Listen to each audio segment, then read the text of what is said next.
emocionet e natës së sotme janë shumëta, e kemi filluar që në para përgatitje, që para se dalim live, kështu që është faji jo, gjithsesi të falenderoj shumë. Më fal, është totalisht faji im, të kam emocionu, po dhe tim ke emocionu. Është projekti yt, po nuk ta kisha bërë Xholir të ma bëj këtë punë.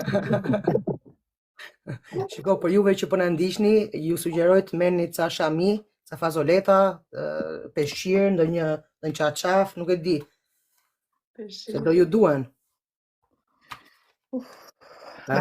Ki djersitur pa filluar mirë dashur Lirë, nuk e di se si doja bëjmë, por gjithsesi. Majnë frim thellë. Majnë frim thellë. Është e vërtet, është e vërtet. Përshëndetje Arber. Mirëmbrëma miq, dhe mirë se erdhët në live-in e dytë të emisionit Besa Bes Burnesh me mua King Lira dhe Graciela Kiri. Kënaqësi e veçantë Lirë që t'jem në këtë puntat të dytë, këtij projekti fantastik. Ashtu siç ti e ke thënë gjithmonë, edhe unë kam dëshirë ta rrithem, një projekt shumë i mirë menduar, i mirë specifikuar, i mirë organizuar, është kënaqësi me të vërtetë shumë e madhe që ne do ndalemi pikërisht sonte tek një tjetër pjesë e projektit, të një tjetër moment shumë interesant, shumë emocionues, shumë i fuqishëm, shumë domethënës, shumë çka, por gjithsesi falteje. Këtë episod ja kushtoj burnesësh origjinale. Patjetër. Nënës shqiptare. Duke filluar me nënat që janë në qiell, që janë bërë engjëj tashmë. Nënës e palodhur që su ankua kur. Nënës që su bë kur nën, por që më mëroi me 10 fëmijë. Nënës që u bë nën pa dëshirë, por që zgjodhi të kthej dhimbjen në shpresë. Për nënën që spati rrugdalë tjetër përveç se të iki me dhimbje në gji. Për nënat që spatën kohë mjaftueshëm të nënëronin. Nënës që s'ju dha kurrë drejta të bëjë nën. Nënave cis, trans dhe jo gjinore. Dhe s'fundmi, tokës mamë.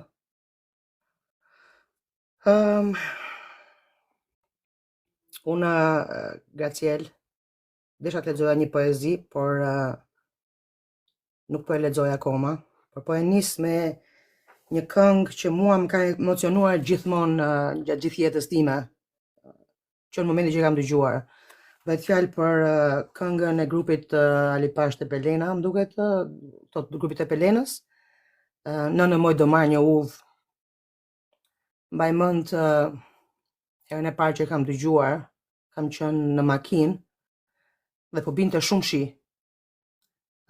Kam qenë në A10, nëse dikush që jeton në Londër e di se ku është A10-a, duke ardhur nga kinemaja, për Wood Green, po. Binde një shi militar dhe fillon kjo kënga dhe mua që më kap një ngashërim e qarë, por me ngashërim po them, me ngashërim, nuk pushoja dot. Dhe nuk e kuptoja se pse po qaja, se unë mamin 5 minuta larg e kisha, kupton? Kurse më kisha lënë nëna mua, ose kisha lënë nënën. Dhe ajo që kuptova mbas disa viteve, jo me njëherë, mbas disa viteve, ishte se unë nuk po qaja për nënën, për mallin që kisha për nënën, se në mendim aty kisha, unë qaja për tokën më. Absolutisht. Mua kisha marrë për Shqipërinë, për faktin që isha e huaj në këtë tokë, se kam ndjer kur veten e vendit këtu dhe s'kam ta ndjer kur. Jo, nuk kemi. Dhe malli që domethënë që kam pasur për Shqipërinë u shfaq në ato momente kur unë bëra realisht një breakdown në makinë gjatë kohës që jepja makinës. Domethënë Zoti i Madh dhe di se si më ka ruajtur atë natë që më ka mbajtur gjallë. Absolutisht. Nuk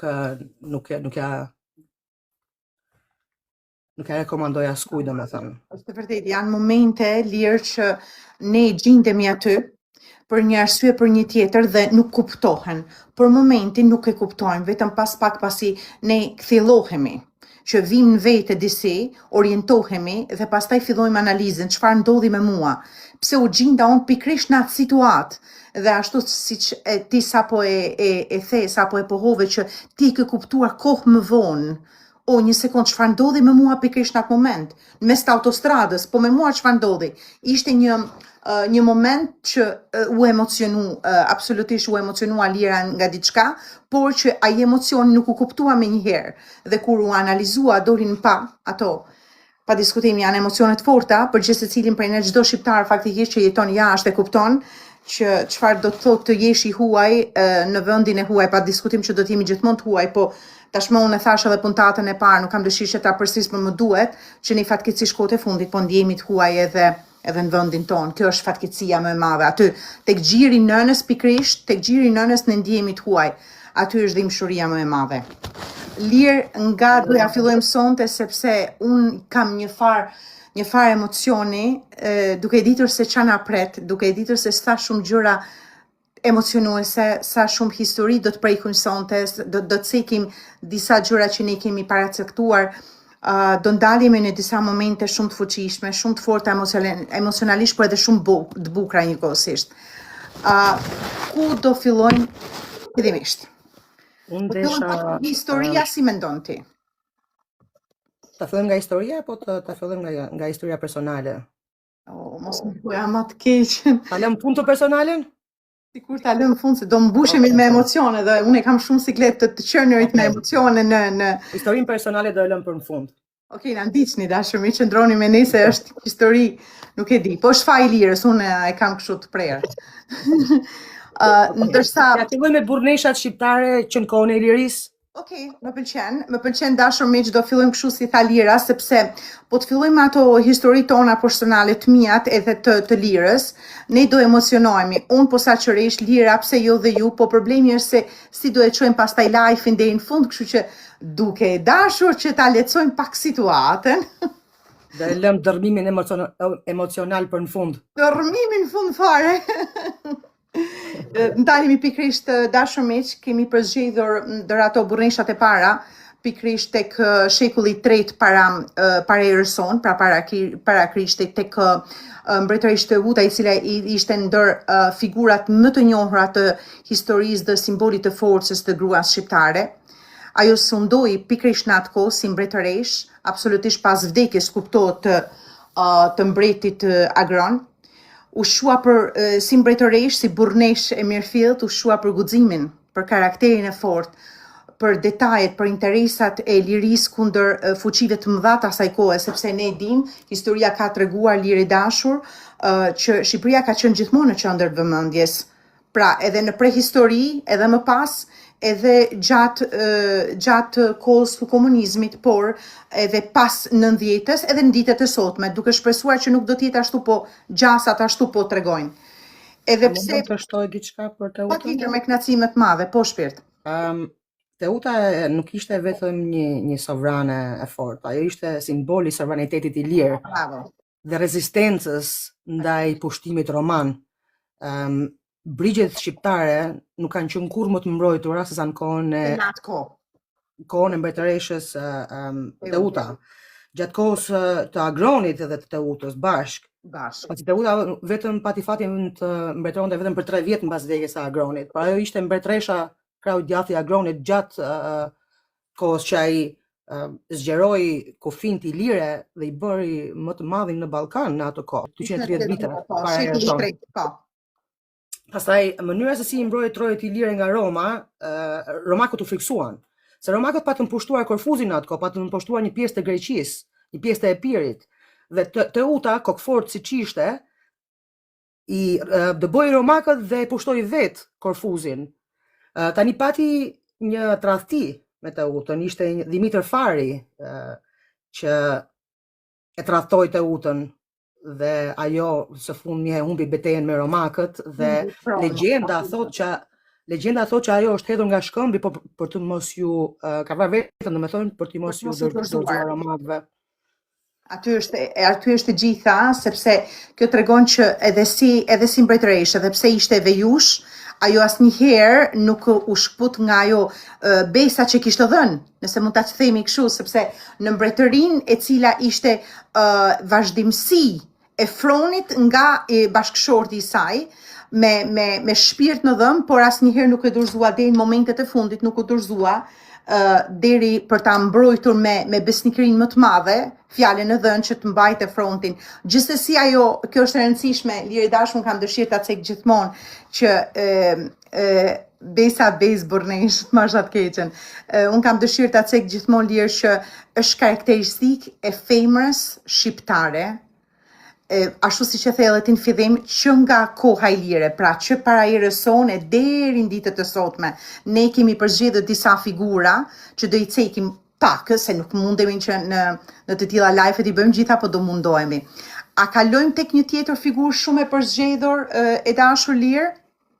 Unë nga që e kemi premtuar në radhën e shkuar në puntatën e parë, pikërisht do ndalemi tek Nora Kelmendit, pra një nga heroinat më të mëdha të historisë, po dhe të legjendës shqiptare, ta theksojmë. Ajo jetoi pikërisht në shekullin e 17 ku u bë dhe famshme kundër pushtimit osman. Dhe kemi një tjetër burnesh, një tjetër femër, një tjetër elitare, e cila ta cekim vetëm në pak momente më vonë, e cila bën të fjalë pikërisht në pozicionimin e saj, jo vetëm tek pjesa e Shqipërisë, por përtej, pra tek Shqipëria e madhe, ashtu siç e themi unë e ti gjithmonë. Ne për moment do flasim për Norën e Kelmendit dhe unë desha të shtoja diçka, një fakt shumë interesant që unë kam gjetur për Norën e Kelmendit. A e di ti se Nora e Kelmendit është rritur nga halla e saj si djalë? Nga halla si djalë. Që e vogël. Po, është shumë e vërtetë. Vetëm që është rritur e ka rritur halla si djalë, por e ka stërvitur babai i saj për të bërë ushtare. Nora Kelmendit. Dhe mënyra se si ajo e vrau Pashajin, a e di historinë? Pashaj shkoi të kërkonte dorën për martesë kësaj, apo jo? Do e tregojmë edhe historinë, mos më thuaj. Patjetër. Okej, me kënaqësi unë po të ndjek bashkë me teleshikuesit, bashkë me gjithë mbështetësit tanë, janë të shumë në këto momente duke shpresuar që do e kemi sy e vesh tek Lira tani. Nora e Kelmendit ishte nga Malësia e Madhe, ajo lindi në vitin 1630 dhe quhej Helena e Shqipërisë, pasi bukuria e saj quhej e pakrahasueshme. Dhe krahasoi vetëm me Helenën e Trojës. Vetëm me Helenën e Trojës. Ishte një bukuri të papar, domethënë Nora e Kelmendit ishte një nga gratë më të bukura, ishte kaq e bukur saqë Otoman Pashai i Shkodrës i kërkon dorën për nuse. Dhe sipas kanunit nuk i lejohet që të martohet kjo, po kjo nuk e donte të martohej me këtë, gjithsesi. Dhe ç'bën me dinakërinë më të madhe, kjo pretendon se e pranon dorën e këtij për të martuar, dhe në momentin që kjo është vetëm në tendën e tij me të, kjo nxjerr shpatën dhe e vret.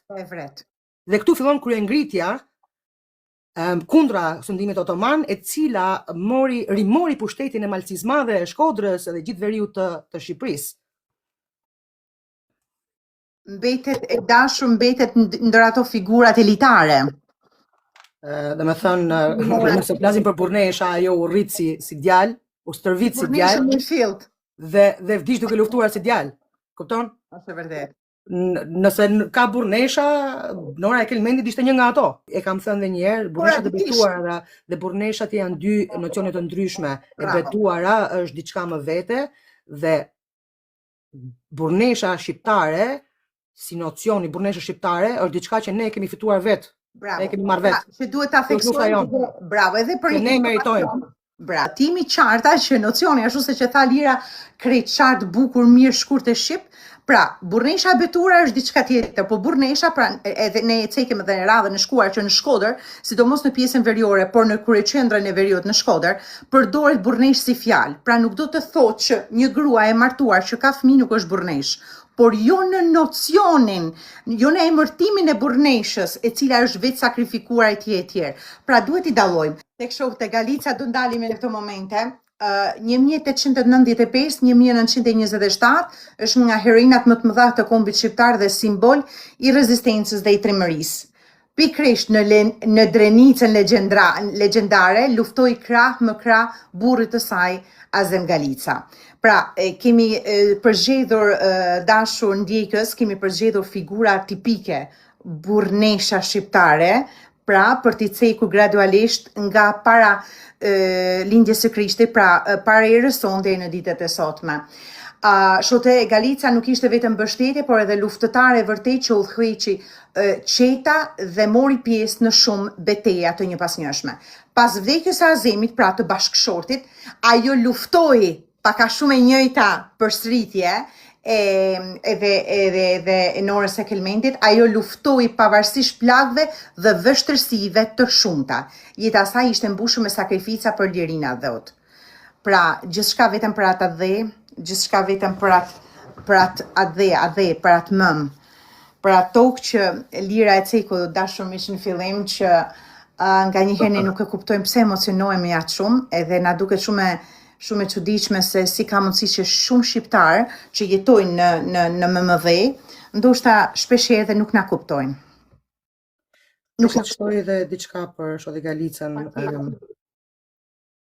Emri vërtet i Shote Galicës është Qerime Halili Radisheva. Pasi ajo është nga Radisheva e Drenicës, në Kosovë. Dhe ajo ka qenë krau i djathtë i Bajram Currit. Nuk ishte thjesht një luftëtare, ishte krau i djathtë i Bajram Currit. Ishte lidere e luftës, lidere e çeftës. Ajo ishte kryetarja e çeftës së Azem Galicës mbasi ai vdiq. Patjetër. Nuk mundeshe ta shikoj ndryshe Shote Galicën përveç se si burnesh. Diçka që ajo, një shprehje që ka thënë është jeta pa dije është si lufta pa pushk. Imagjino lufta pa pushk. Imagjino jeta pa dije, shkurtë s'ka. Është luftë e humbur. Është luftë e humbur. Okay. Është një figurë tjetër, një tjetër burnesh, e cila dha jetën pikërisht në Hetosin në Shkodër, në birucat e Hetosisë në Shkodër.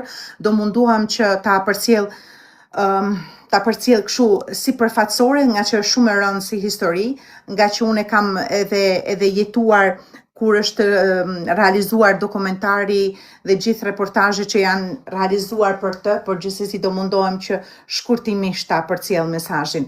Marie Tuci, martirja e Kishës Katolike, simboli i besimit dhe i lirisë, ajo lindi në Mirdit dhe shërbeu si mësuese, gjatë regjimit komunist u arrestua sepse nuk pranoi të mohonte fenë dhe lirinë. Si pasojë e torturave, do ndalem vetëm pak këtu e dashur lirë, e di që është shumë e dhimbshme. Tortura deri në vdekje. Dhe nga torturat e shumta, nga që mosha e re, e lejoi që mos i dilte shpirti, pra zemra nuk ndali. Dhe hetuesit e asaj kohe, sistemi komunist, e pa që kjo e re, kjo burneshe mirëfillt, nuk po vdiste dot, pa e quar betimin deri në fund, që t'jepte jetën për atë dhe, e marrin në prag të vdekjes, e fusin në thes në Shkodër, edhe i fusin brenda në thes mace tegra. Dhe trupi i saj është coptuar nga nuk e di, s'kam fjalë se tani nuk dua që të emocionohem, nga mace tegra, shqyr komplet, derisa ka dhënë shpirt. Kjo ishte gjatë diktaturës. Po, gjatë diktaturë, gjatë sistemit komunist. Krimet e sistemit komunist. Dhe me qenë tek krimet e sistemit komunist. Kemi një tjetër shembull, një tjetër figurë, një tjetër burnesh. Burneshat janë shumë, por në fakt, gjatë kohës së Enverit kanë qenë mbi 9322 gratë internuara. Një nga këto ishte Musineko Kalari. Një intelektuale akademike që formoi Partinë Social-Demokrate, e cila ekzistoi vetëm për një vit, pasi ajo botoi një gazetë që quhej Zëri i Lirisë, dhe në momentin që botoi këtë gazetë ajo u arrestua për si armike e popullit, për propagandë kundra popullit, dhe u dënua me 20 vjet burg. Në 1961, pasi doli nga burgu, ajo u dërgua në internim në Rëshen dhe vdes nga kanceri dhe në një varfëri në skamje në vitin 1983. Ajo çka tha para se gjatë gjithë kohës, Musineja ishte se komunistët më vranë për së gjalli, nuk ju kërkova kur falje në gjyq për aktivitetin tim dhe pse të kërkoj falje, unë s'jam fajtore. Këto ishin fjalët e saj që mbahen mend dhe sot. Krimet që kanë ndodhur gjatë kohës së diktaturës janë tepër të vështira për të folur dhe për të përshkruar. Duhet të bësh një vizitë në bunkeri në Tiranë, që të shikosh të jesh brenda kësaj historie, që ta kuptosh se sa tragjike ishte. Unë e vizitova bunkerin të verë me djalin dhe pasi ai ka gjyshin e internuar, ka pasur gjyshja e tij, unë mbaj mend historitë e saj që më tregonte në dhomën e hetimit, dhe kur janë futur në atë dhomën e hetimit, unë vetëm zërin e saj dëgjoja, vetëm historitë e saj dëgjoja në mendje dhe shikoja dhomën dhe me të vërtet kisha mornica në trup. Domethënë kjo histori erdhi në jetë në atë muze dhe është shumë e rëndësishme që gjithë shqiptarët shkojnë ta shikojnë, sepse është një pjesë shumë e errët e historisë tonë shqiptare dhe nëse ne harrojmë ne do e përsërisim përsëri. Duhet jemi shumë kujdesshëm. Absolutisht, po duke historia e harruar përsëritet. Është vërtet. Një intelektuale tjetër ka qenë doktor Sabiha Kasimati. Akuzon Enver Hoxhën se është diktator dhe për këtë ajo arrestohet bashkë me 81 intelektual të tjerë në 1951. Pushkatohet pa gjyq 4 ditë më vonë dhe ishte e vetmja grua mes 22 burrave. Nga terrori i komunizmit nuk i shpëtuan as fëmijët, as gratë me barë, dhe një nga këto ishte Zyraka Mano, ekonomiste, shtatzan. Faji i saj ishte gruaja e inxhinier Vasil Mano, i burgosur politik. Pushkatohet me foshnjë në bark. Gjatë kohës së komunizmit 91 gra janë pushkatuar. 445 janë burgosur. 7 vdiqën nga torturat. 35 kanë përfunduar në psikiatri. 9322 kanë qenë të internuara në kushte katastrofike, mizerabël, duke kaluar nga torturat më të ndryshme. Lind pyetja: a u dënuan ndonjëherë këta hetuesit e torturuesit e kohës së Enverit, apo janë vërdall duke bërë tortura për qef, për hobi, këta psikopetër, këta të sëmurë mendor? Historia vazhdon. A u mbajtën ndonjëherë këta njerëz përpara drejtësisë? Këto dua të di unë. Ky spaku ku është? Ku janë këta terroristat e Enverit që kanë torturuar kaq shumë njerëz? Po flasim vetëm për gra këtu. Këtu nuk po i marrin fare në numër burrat. Shifrat janë katastrofike, edhe me burrat, kanë qenë më të mëdha. Absolutisht. Ku është drejtësia shqiptare me torturuesit e Enver Hoxhës? Ku janë këta burra, këta psikopetër, të cilët janë akoma gjallë sot e kësaj dite dhe bën tortura për hobi? Disa prej tyre i dashur dalin e shëtisin si pashallar në qytetet më të mëdha të Shqipërisë. Ne duhet me vende pune në Partinë Socialiste. I ke me vende pune, i ke kryetar policie, i ke shefa policie, i ke deputet zone. Do me thonë llumi i llumit është akoma duke bërë ligjin në Shqipëri. E ke parasysh o Lirë që nga pozicioni që kanë patur deri para 90-s, historia dhe karriera atyre vazhdon. Thjesht u ndrua sistemi, por karriera atyre, krimi tyre, të qenurit kriminal vazhdon fuqishëm sot e kësaj dite. Thjesht kanë ndryshuar metodat, kanë ndryshuar sistemi, asgjë tjetër. Thjesht janë titulluar në vende të ndryshme dhe në institucione të ndryshme. Shkurt shqip, ne duhet ta pranojmë, pavarësisht se është një realitet shumë i hidhur, shumë i dhimbshëm, por është realiteti. Pavarësisht se ne nuk na pëlqen, mua ty dikujt tjetër, nuk e di X-it apo Y-it, nuk i pëlqen që në një mënyrë apo në tjetër të shprehet, ta thotë, ta pohojë, por e vërteta është kjo. Është kjo. Kështu që fatkeqësia shqiptare. Momentin në cilin gruaja shqiptare humbi gjithë autonominë e saj, gjithë respektin, momentin që patriarku na vuri këmbën në fyt, na ka vënë thëmbrën në fyt dhe ne që rrim dhe e durojmë të thëmbrën në fyt. Jemi thjesht duke mbijetuar si gra shqiptare, këtë ta dini motra. Për fatkeqësinë tonën. Kemi raste, e dashur Lirë, unë kam dëshirë ta cek një diçka tjetër, më lejo të lutem që të ndalem pikërisht tek mëmësia pas viteve 90, që psoj një ndryshim, por asnjëherë nuk psoj lirinë e shumë merituar, për të mbërritur deri në ditët e sotme, ku unë dua të ndalim pikërisht në atë momentin që ti sapo e ceke, pikërisht në atë moment dua të dalim që në një mënyrë apo një tjetër, zonja, shumë gra shqiptare, shumë nëna shqiptare, po jetojnë këtë jetë, edhe këtu në Londër. Edhe këtu në Londër, që mentaliteti shqiptar është që si jeta në Londër s'ka, ju jetoni si mbretëresha, që në realitet këtu në Londër, këto zonja, këto nëna të nderuara, këto gra të jashtëzakonshme, po vuajnë dhe vazhdojnë e vuajnë. Kjo është më pak të ta themi, por është 1.000.000% e vërtet. Kjo është historia e gruas shqiptare, e cila ka sakrifikuar, po sakrifikon fuqishëm, dhe gjasat po tregojnë që duhet ta themi me keqardhje që më duket që sakrifica dhe vuajtja nuk ka të ndalur. Për gratë shqiptare jo. Më vjen shumë keq që e them të gjë. Do të thënë si grua shqiptare më thyet shpirti që e them të gjë. Patjetër. Por ti je grua, pas ka qenë fatkeqësi, ti je grua shqiptare, pas ka qenë fatkeqësi dopje vlla.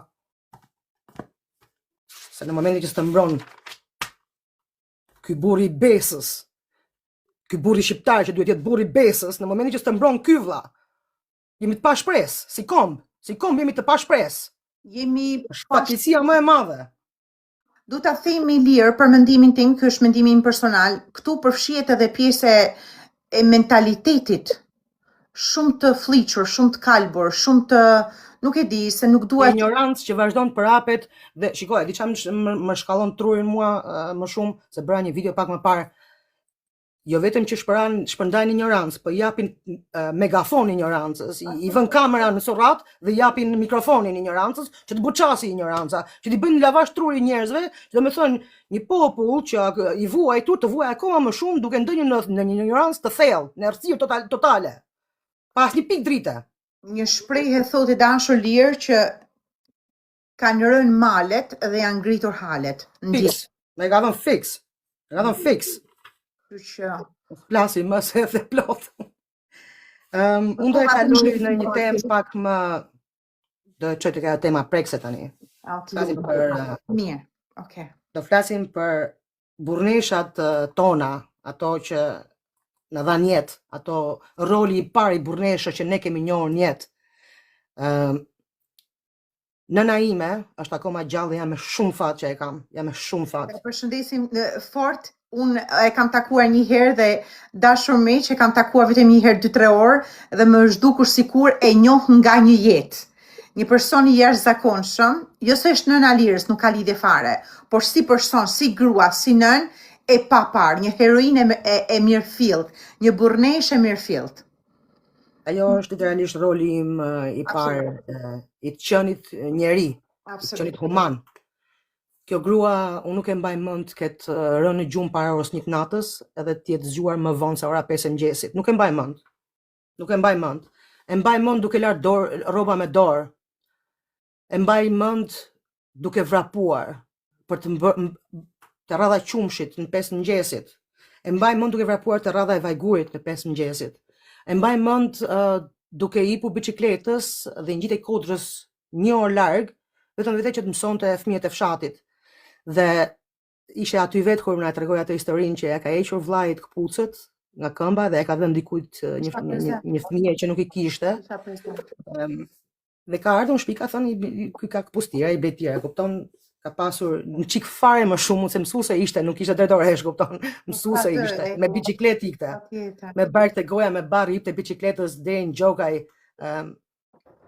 në Tiranë, në fshatin e Tiranës, nëse e njohin disa njerëz. Disa po. Ajo mbante gjyshin, mbante kujdesi për gjyshin, për gjyshen, kujdesi për ne ishim 4 fëmijë. Kujdesi për gjithë fëmijët e lagjes, për gjithë fëmijët që mësonte ajo grua dhe sot e kësaj dite i dërgojnë mesazhe gëzuar 7 marsin, ditën e mësuesit. Sot e kësaj dite, ajo ka 30 vjeç që ka ikur nga Shqipëria, kupton? Ajo akoma sot e kësaj dite merr mesazhe. Sot e kësaj dite më pyesin njerëzit si është mësuese Vera. Imagjino respektin. Çfarë dashurie dhe çfarë respekti ka përcjell, ka lënë tek brezat. Dhe tani kur dalim në kjo kafja e lagjes, këto çunat e tropojës i thonë nën loke. Nën loke, patjetër.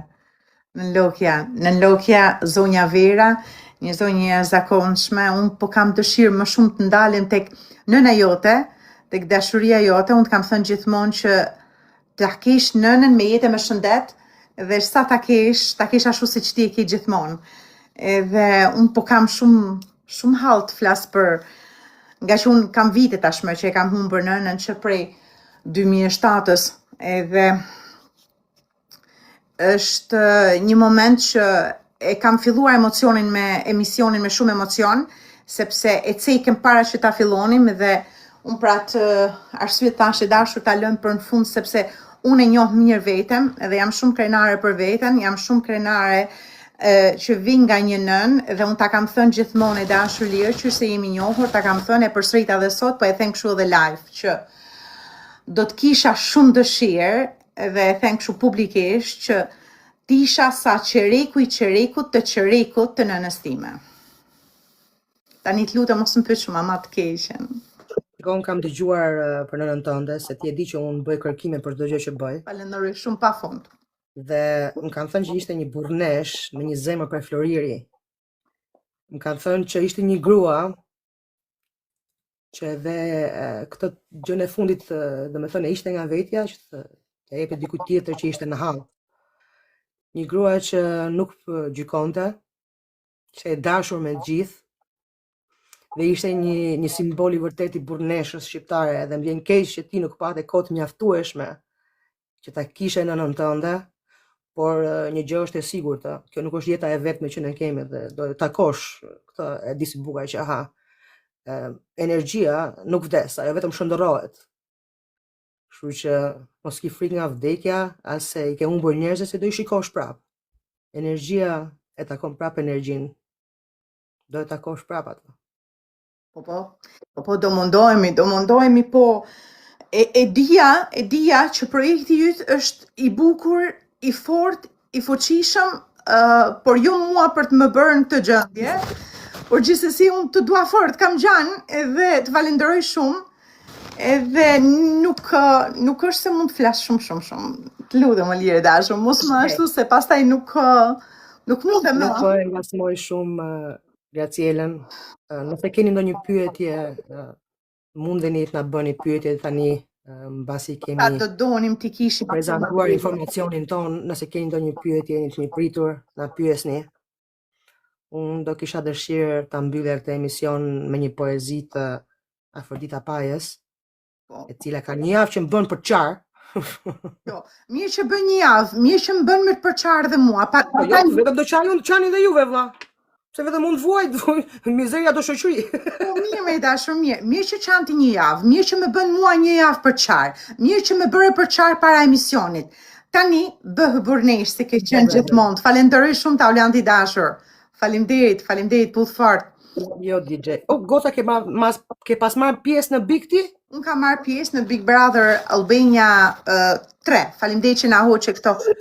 Shive, nuk e dija unë që kam bëj me vita këtu. Në 2010, pra 16 vite më parë. 16 vite, banore Big Brotherit. Po, zonja dhe zotrinj dhe persona që na ndiqni, nuk e dinim që ishim në prezencën e një VIP shqiptar të vërtet.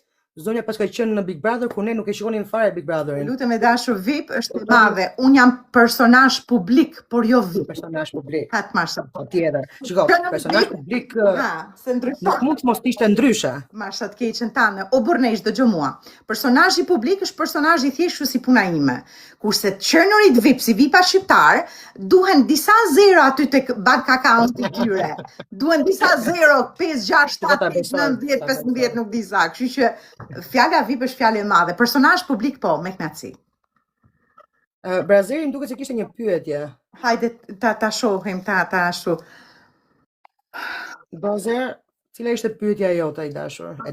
Shpejt na trego ku jeni, si jeni që ti shohim. Cili është arketipi i gocave që bëhen burrnesha? A janë me trajta maskuline nga familja po feminine? Duhet ta çarojmë sërish atë temin e burrneshës dhe është tipi i gocave që bëhen burrnesha, janë me trajta maskullore nga fillimi apo feminine? Okej. Tani burrneshat, se e kemi shpjeguar dhe pak e kemi prekur në emisionin e kaluar, për ata që nuk na kanë ndjekur në emisionin e kaluar, po i bëjmë një përmbledhje të vogël. Burrneshat ishin eksperienca të ndryshme. Disa burnesha janë rritur që kur kanë lindur si burnesha, do me thënë, ka lindur vajzë, por babai ka shtirë në pushtë dhe ka thënë ka lindur djalë, dhe e ka rritur si djalë.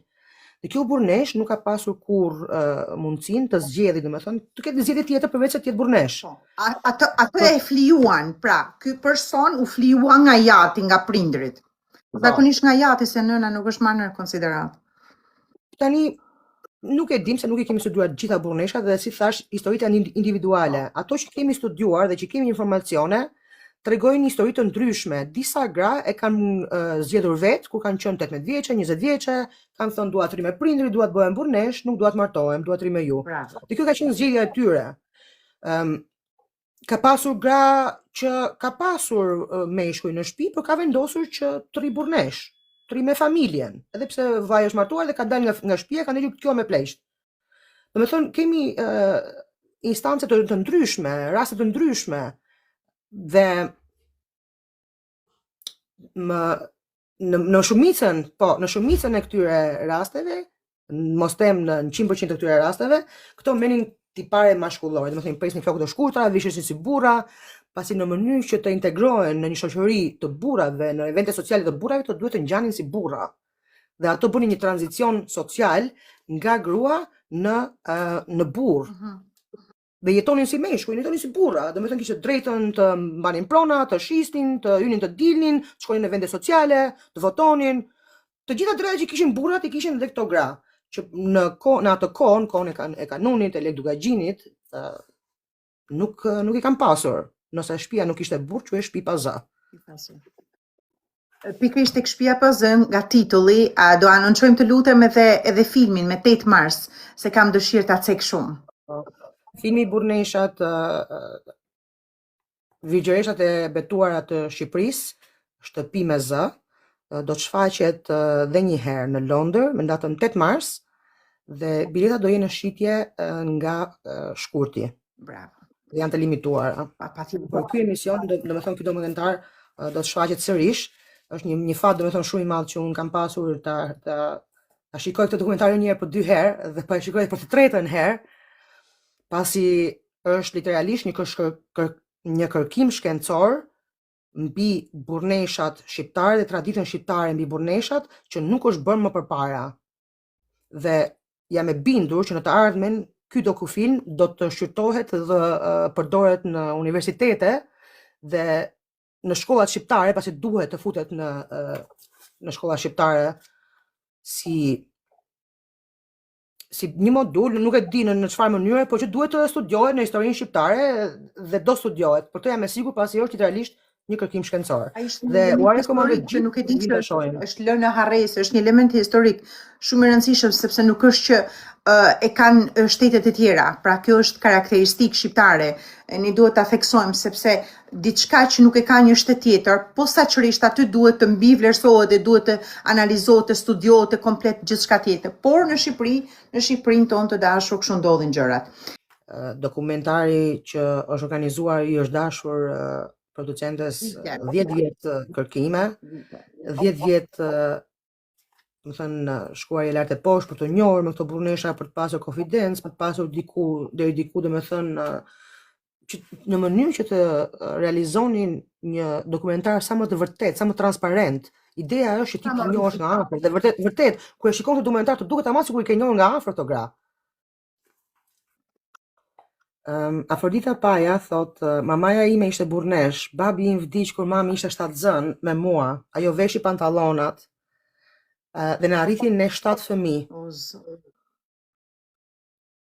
Me thënë po, ma ki dhënë fjalën që do e na lexosh e dashur Lir atë poezinë. Tani unë Afrodita më dhuroi këtë librin e saj për ta lexuar, jam mora borxh me të drejtën nga mua, se ishte kopja e fundit që ajo kishte, pasi unë doja ta blija, por ishte kopja e fundit që ajo kishte dhe derisa ajo të nxjerrë botimin e ri, unë po pres që të blej librin e ri.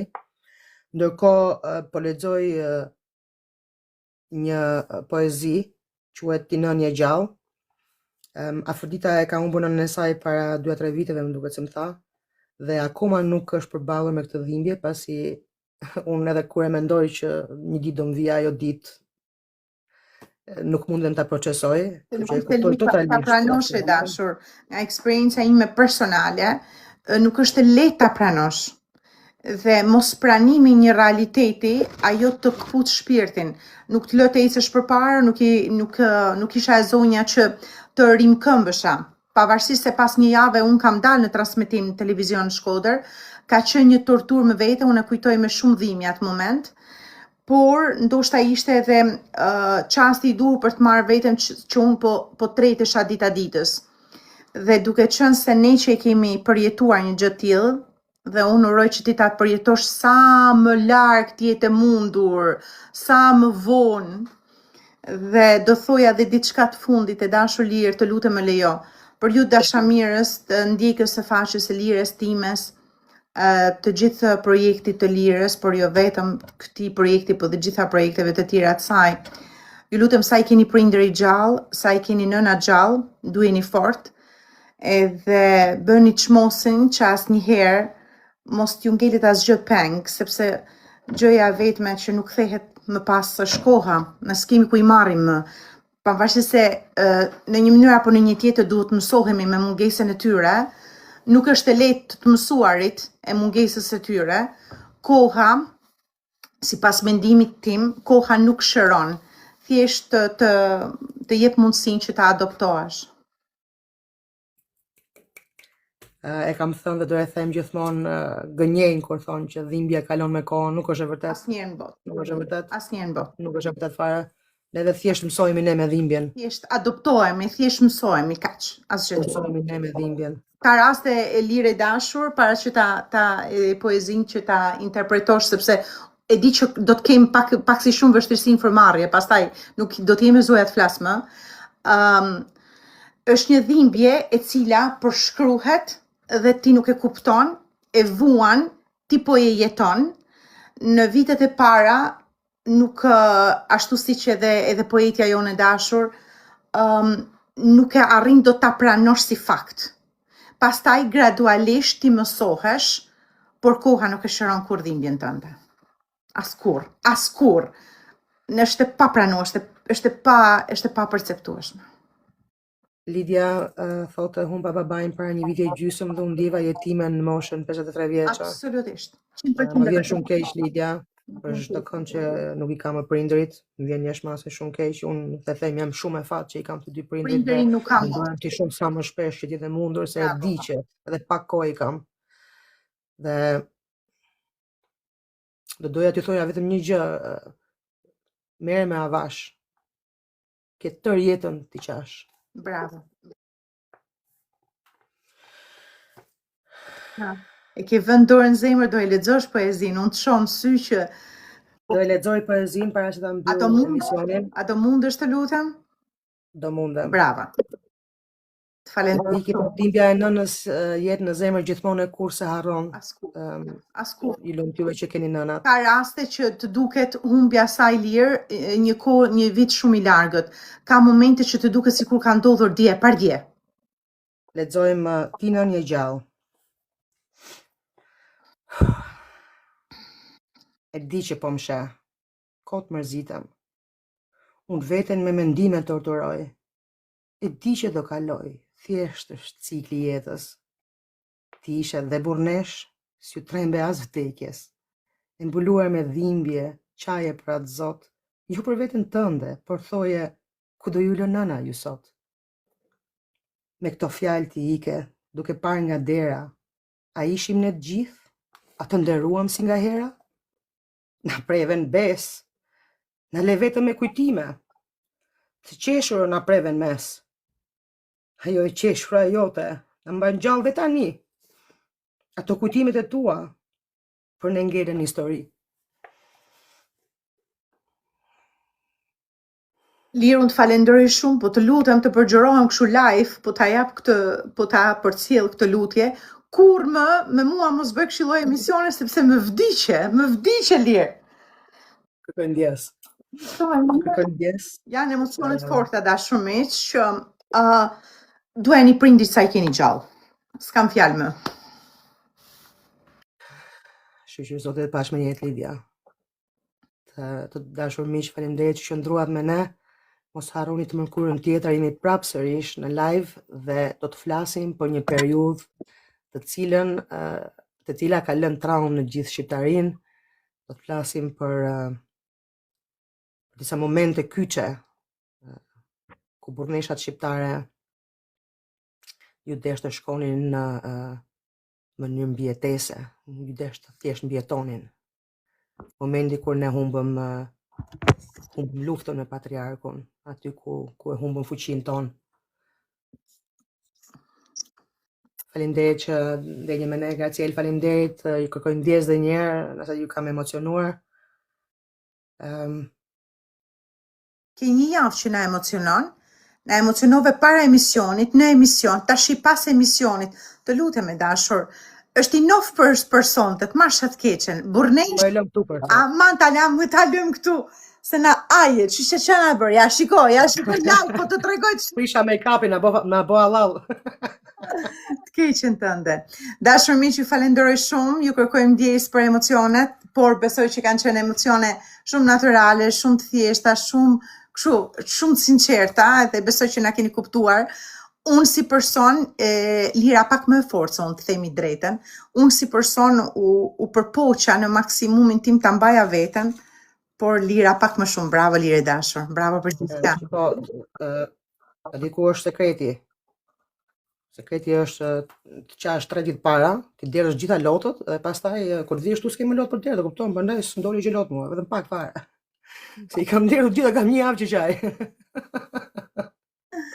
Përshëndes shumë e dashur dhe të falenderoj për mesazhin, për energjinë tënde, pozitivitetin dhe për gjithçka që ti përgatit për jo vetëm për social media, po për në përgjithësi, po ndalim tek TikTok-u që përgatit çdo ditë. Bravo, seriozisht bravo.